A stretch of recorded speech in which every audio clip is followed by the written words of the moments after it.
I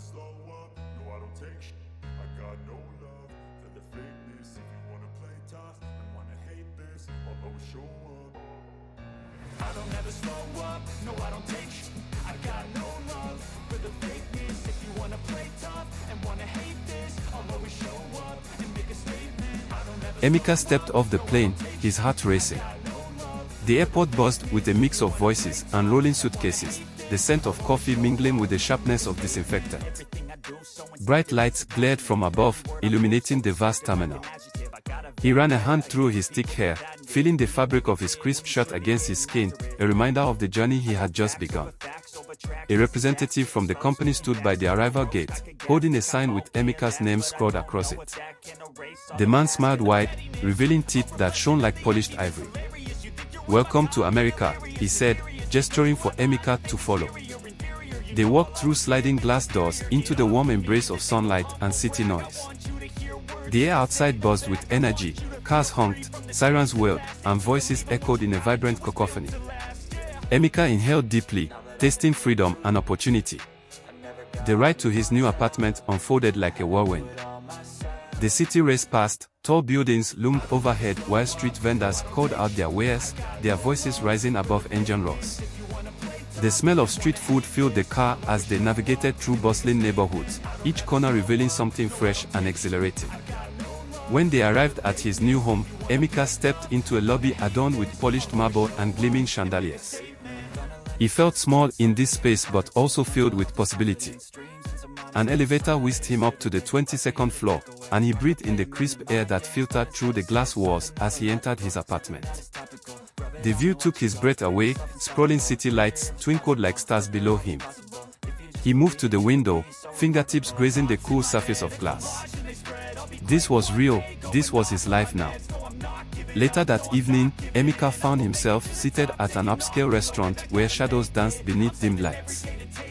He adjusted his tie nervously as he scanned the menu filled with dishes he'd never tasted before. Soft jazz played in the background while clinking glasses created a rhythm that eased him into comfort. Then she entered, the moment froze as Isabella glided toward him like she owned the room. Her dark hair cascaded over one shoulder, her smile lit up her face and wrapped around him like silk. He swallowed hard as her gaze locked onto his. Isabella was a hostess with one of the event planning contractors that Emeka's company used. She was his tour guide to help him familiarize with the city and settle in. "Emeka," she asked, her voice smooth as honey. "Yes," he replied, almost breathless. She extended her hand, fingers long and delicate against his strong grip. "Pleasure to meet you." Her eyes sparkled with mischief and ambition. He caught a hint of her perfume, a blend of jasmine and something exotic that made his pulse quicken. "I hope you're ready for some good food," she said with a playful smirk. Emeka couldn't look away as she leaned closer over the table, laughter spilled from her lips like music. Everything else faded, the restaurant's clamor vanished into background noise as he hung on every word she spoke. Days turned into weeks as Emeka and Isabella immersed themselves in their whirlwind romance. The scent of roses filled his apartment, a gift from her on a sunny afternoon. Her laughter echoed through the halls, brightening dull moments. They wandered through art galleries, fingers intertwined, the cool sculptures glinting under soft lights. The rich aroma of coffee filled cozy cafes where they shared flaky croissants dusted with powdered sugar. Evenings wrapped in city lights found them dining at fancy restaurants. The clatter of dishes blended with murmurs, but only Isabella's voice captured his attention. Each date was a new adventure, dancing under the stars with jazz pulsing in time with their hearts. Then came the ring, a glimmering band he had chosen with care. Isabella gasped, her eyes shining like diamonds as she slipped it onto her finger, the soft click resonating between them. Their wedding unfolded quickly, a rush of planning that left Emeka breathless. The church smelled of lilies and polished wood, sunlight streaming through stained glass, casting colorful patterns. Surrounded by family and friends in joyful chaos, he stood at the altar, heart pounding as Isabella approached, her dress flowing around her. Music swelled, filling the space with warmth as they exchanged vows, words spoken with conviction and hope. Emeka's heart pounded as he stared at the email on his phone. The visa renewal process, which had once seemed so straightforward, had hit an unexpected snag. He ran a hand through his neatly trimmed hair, his brow furrowing with concern. Turning to Isabella, he shared his worries, hoping for her support. But her reaction caught him off guard. She waved a dismissive hand, her ruby-red lips curving into a smile. "I'm sure it's just a minor hiccup, darling. You worry too much." Emeka wanted to press the issue, but the sudden appearance of Isabella's boyfriend, Ricardo, cut their conversation short. The man's imposing presence and narrowed eyes made Emeka's skin prickle with unease. He watched as Isabella greeted Ricardo with a kiss, their exchange laced with an undercurrent of tension that Emeka couldn't quite place. Despite his reservations, Emeka pushed his concerns aside, determined to focus on the upcoming networking event hosted by his company. The elegant ballroom was filled with the chatter of well-dressed professionals, the clinking of champagne flutes, and the faint scent of expensive perfumes. As Emeka mingled, he couldn't help but notice the way Isabella's eyes seemed to light up whenever someone mentioned his apartment or the sleek sports car he had been provided. "Oh, Emeka, you've done so well for yourself," she would coo, her fingers trailing along his arm. But Emeka couldn't shake the feeling that her interest in his material possessions went beyond simple admiration. In a quiet moment, he overheard a hushed conversation between Isabella and Ricardo. Their voices were low, but Emeka couldn't help but catch a glimpse of Isabella's grief. "The apartment and the car are the key," she murmured, her eyes narrowing. "Once we have those, the rest will fall into place." Emeka's stomach twisted with unease, but he pushed the unsettling thoughts aside, reminding himself that Isabella was his wife, and he should trust her. Still, a seed of doubt had been planted, and he couldn't help but wonder what else might be lurking beneath the surface of their seemingly perfect relationship. Emeka strolled through the sleek lobby of his building, the scent of polished marble mingling with a hint of cologne from passing residents. He had grown fond of this place, yet unease settled in his gut. Isabella had grown distant lately, her laughter often ringing hollow against the backdrop of their vibrant evenings. At a nearby cafe, he found her seated with Ricardo. The way she leaned in, whispering something that made him chuckle, sent a flicker of discomfort through Emeka. He approached them, forcing a smile. "Hey, what's going on?" Isabella's gaze flickered up, bright but fleeting. "Just discussing some plans." She waved a dismissive hand. "You know how it is." Ricardo leaned back in his chair, arms crossed over his broad chest. "Yeah, planning to hit the beach this weekend." His smirk held an edge that made Emeka's skin prickle. "Sounds fun," Emeka replied, but something felt off. Later that evening, as Emeka returned home, he sensed the weight of their conversation lingering in the air. The dim lights cast shadows across the room as he settled on the couch. The flicker of the television illuminated his face while he scrolled through emails regarding his visa renewal. Each notification seemed to carry a warning. The next day unfolded with an unexpected urgency. As he prepared for work, a knock shattered his routine. A sharp rap at the door jolted him upright. Two agents stood there in crisp uniforms. Their presence commanded attention, no-nonsense authority radiated from them as they flashed badges. "Emeka Adeyemi," one asked, voice steady and cold. "Yes," he stammered. "We need to talk about your immigration status." The air thickened as they stepped inside without invitation.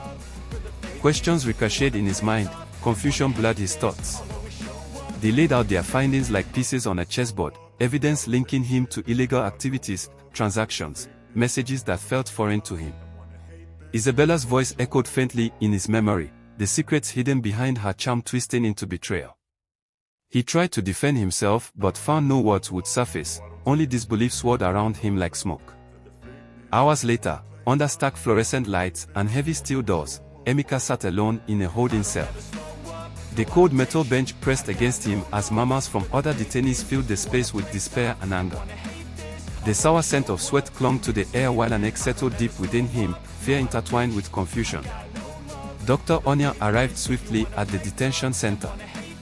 Her sharp eyes scanned the room before landing on Emeka's weary form behind glass. Emeka, she called out family as she approached him through layers of separation, a barrier that felt insurmountable now. He straightened at her voice, hope flaring momentarily amid dread. "I'm here to help," she promised while studying his expression carefully. "We'll figure this out." Her resolve steadied him as he leaned closer to hear every word amid muffled cries echoing from down the hall. The boardroom fell silent as Dr. Onion laid out the evidence. Emeka watched, stunned, as the details of Isabella and Ricardo's scheme unfolded.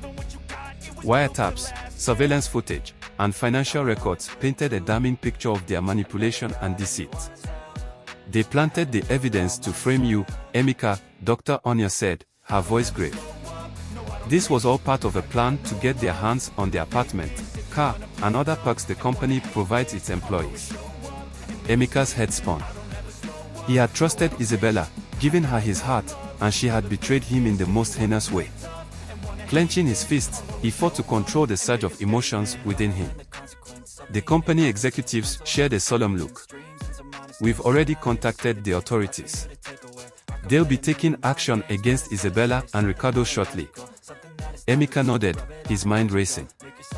He had been a pawn in their twisted game, and the realization stung like a knife to the heart. The metal door clanged open, and Emeka stepped out into the sunlight, his limbs stiff from the long hours spent in the cramped detention cell. He blinked, the brightness overwhelming after the dimly lit confines. Dr. Onion was there, a sympathetic expression on her face. "It's over, Emeka. You're free to go." Free, but at what cost? Emeka's mind replayed the events, the betrayal by the woman he had loved burning like acid in his chest. He had been so blind, so naive to her true nature. As they walked to the car, the sounds of the city felt muted, the bustling traffic and chatter of pedestrians fading into the background. Emeka's senses were numb, his heart heavy with the weight of Isabella's deceit. Isabella paced the luxurious apartment, her manicured nails digging into her palms. The news of Emeka's release and the unraveling of their scheme had shaken her to the core. She had been so certain, so confident in their plan. The apartment, the car, the lavish lifestyle, it was all supposed to be hers. But now, as she looked around the opulent space, the realization dawned on her, none of it was hers. It had all belonged to Emeka's company. A sinking feeling settled in the pit of her stomach. The walls seemed to close in, the air growing thick and suffocating. Her carefully constructed world, the one she had built on the foundation of Emeka's wealth and status, was crumbling around her. Isabella sank onto the plush sofa, her perfectly coiffed hair falling into her face. The future she had envisioned, the life of luxury and privilege, was slipping through her fingers. Tears of frustration and despair threatened to spill from her eyes, but she blinked them back, unwilling to let her facade crumble. Emeka sat rigidly in the courtroom, his eyes fixed on the table before him. The divorce proceedings had been a grueling ordeal, but now, as his lawyer presented the evidence, a sense of vindication began to take hold. The documents on the table told a damning tale, bank statements, emails, and witness testimonies that exposed Isabella's elaborate scheme. Emeka watched as the truth unraveled, piece by piece, laying bare the depths of her betrayal. A tightness gripped his chest as he listened to the revelations. The luxurious apartment, the expensive car, all of it had been part of Isabella's calculated ploy to entrap him. His excitement and wonder at the opportunities in America had been mercilessly exploited. The air in the room grew thick with tension as Isabella and Ricardo faced the consequences of their actions. Emeka could hear their voices, raised in accusation, as they traded blame. The once alluring Isabella now appeared small and desperate, her carefully cultivated facade crumbling before his eyes. The judge's gavel echoed through the chamber, silencing the commotion. Emeka felt a surge of relief as the ruling was read, the apartment would be returned to his company, and Isabella would be evicted. Justice, it seemed, had prevailed. As Isabella was escorted out, Emeka caught a glimpse of her face. The once radiant features were now contorted in a mask of fury and humiliation. He could almost taste the bitterness in the air, a palpable reminder of the price she had paid for her greed. Emeka's lawyer placed a reassuring hand on his shoulder, drawing his attention away from the spectacle. "It's over," the man said, his voice low and steady. "You can start rebuilding your life." Emeka nodded, the weight on his shoulders beginning to lift. The road ahead would not be easy, but the knowledge that the truth had been revealed filled him with a sense of purpose. He would reclaim what was rightfully his, and in doing so, perhaps find a way to heal the wounds that Isabella's betrayal had inflicted. As he stepped out of the courtroom, Emeka felt the warmth of the sun on his face, a reminder that the world beyond these walls still held promise. He took a deep breath, savoring the fresh air, and set his sights on the future, determined to move forward with renewed strength and resilience.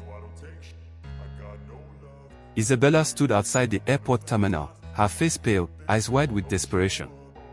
The cold air beat at her cheeks, but she pressed on, her voice trembling as she approached Emeka. "Please, Emeka," she pleaded, each word tumbling out like stones. "I was manipulated by Ricardo. He twisted everything." Emeka leaned against the pillar, arms crossed tightly over his chest. He watched her closely, the scent of her perfume mingling with the smell of exhaust from passing cars. "Manipulated." He shook his head slowly. "You chose to plant that evidence." Her eyes glistened, but he couldn't bring himself to feel sorry for her. "I never wanted any of this," Isabella insisted, desperation cracking through her tone. "I loved you.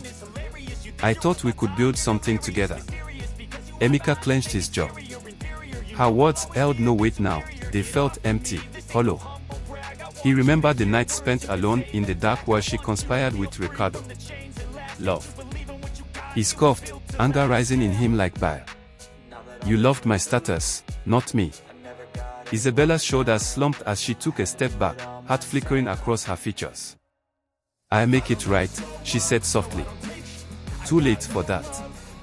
Emeka's voice remained steady and resolute. The warmth of resolve coursed through him as he looked away from her and towards the bustling airport. He straightened his back and inhaled deeply. "I'm going back to Nigeria," he declared firmly. "What? You can't. You have so much potential here." She reached out, but he stepped aside. "Potential?" He met her gaze squarely. "I came here for a purpose, an opportunity to grow my work in robotics and AI, and I've achieved it." The noise of travelers echoed around them, children laughing, announcements blaring overhead about gate changes and boarding times. Emeka felt each sound blend into a symphony of freedom.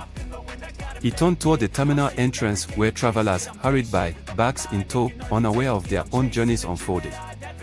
With each passing moment, he felt lighter. Dr. Onya appeared in the crowd like a beacon amidst the chaos. She approached him with a smile that felt warm against the chill surrounding them. "Emeka," she said as she reached him, holding an envelope tightly between her fingers. "What's this?" He glanced at the letter and then back at her. "A little farewell gift," Dr. Onya replied with an encouraging nod. Curiosity ignited within him as he opened it right there under the harsh fluorescent lights spilling from inside the airport. His breath caught as he read, 5-year visa extension, with a chance for permanent residency stamped across the top in bold letters. "No way," he murmured to himself, heart racing against his ribs like a caged bird set free. Dr. Onya beamed at him while Emeka felt hope swell within his chest anew, a feeling unfamiliar yet thrilling after months of turmoil. He looked back toward Isabella standing helplessly behind him before shifting focus to Dr. Onya's expectant face. "I think I'll stay."